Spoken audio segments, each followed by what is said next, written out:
Take the next left onto Ara Orun Street.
I love you people.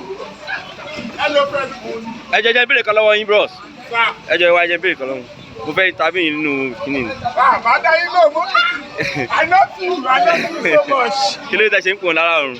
Bẹ́ẹ̀ni, nítorí pé ara ayé wọ́n máa ń lajú, bọ̀ ara ọ̀run máa ń bojú ni.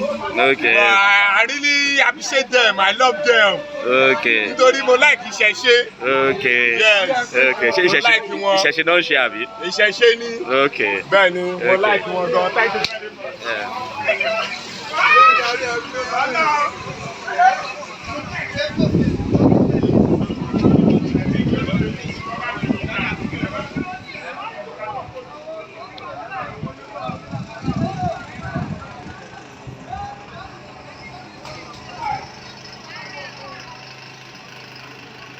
Ìlú wo la wà yìí?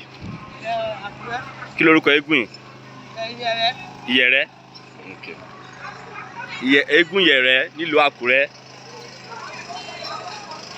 Àwọn eégún Ìyẹ̀rẹ̀ ni wọ̀nyí nílùú Àkúrẹ́ o. Eégún Ìyẹ̀rẹ̀ l'Àkúrẹ́.